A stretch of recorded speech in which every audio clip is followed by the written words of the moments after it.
Our next shop, many people walk by thinking it is merely a paint store. But Guerra Paint and Pigment is a place where anyone can come in and actually make their own paints.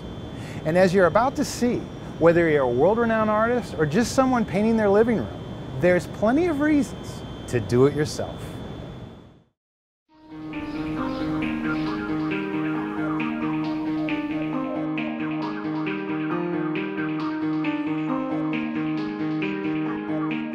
Sometimes a person is compelled to start a business because of their own needs as a consumer. Guerra Paint and Pigment is one of those places. Created because one man thought there clearly must be a better way. On the surface, it looks like just a paint shop.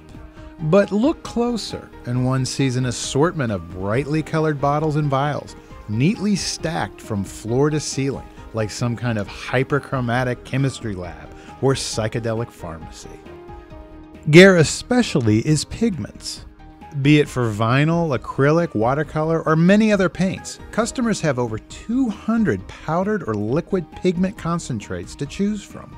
Founder and co-owner Art Guerra got the idea to start his pigment supply shop in the 1970s when he couldn't find any quality paints.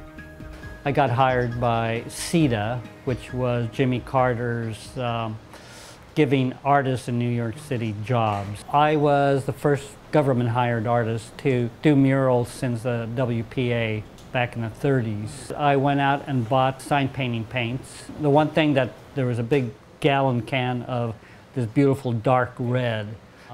I added a little bit of white to the red and it turned gray. And I was like, what is this? You know, I couldn't figure it out. So I phoned up the company that made it and they said, oh, we added a little bit of black to make the red darker. And I was like, what? That's not how you make a color darker. No. Becoming a bit of a pigment connoisseur for the New York City art world, he decided to open up a shop in the East Village in 1984. First store became quite a little hangout, and all of a sudden people were discovering me. And one of the reasons they were discovering me is because East 13th was one of the biggest drug blocks in New York, and so artists would come down here to get their drugs, and they'd go like, huh, look at this little store.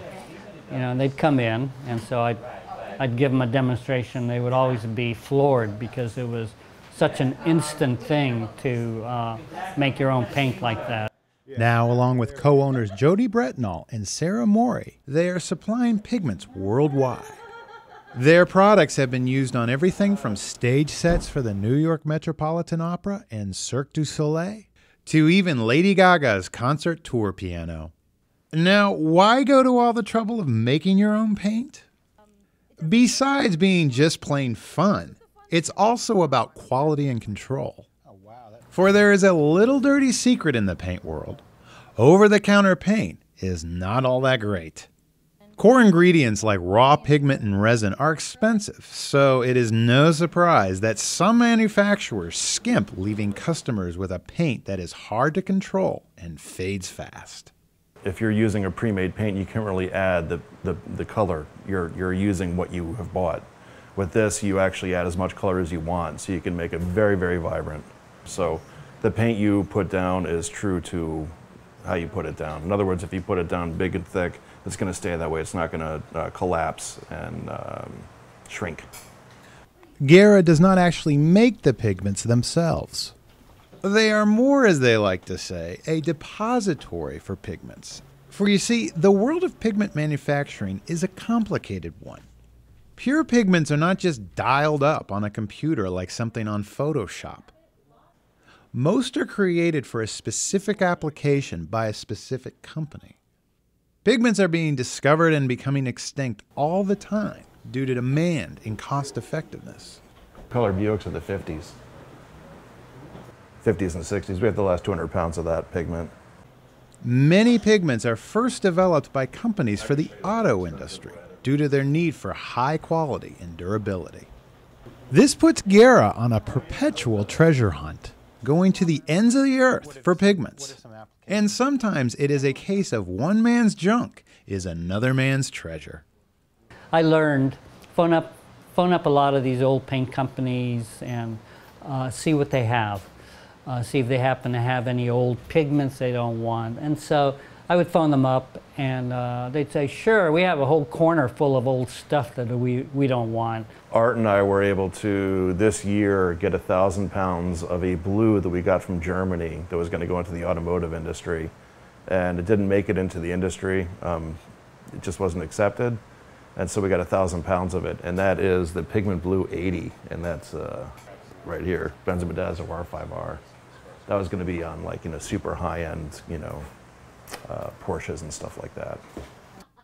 And let us not forget crap green. What's the story behind that color?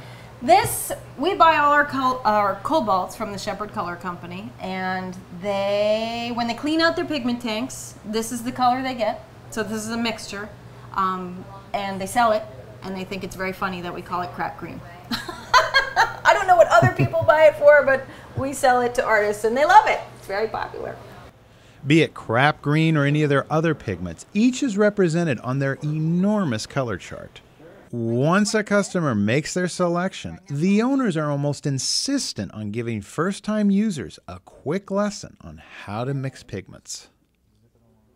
Artists, designers, average Joes, just about anyone looking for color comes to Guerra Paint and Pigment. Guerra Paint and Pigment is open regular business hours and closed on Sundays. Their website is loaded with paint making tips and techniques, not to mention a list of all their pigments.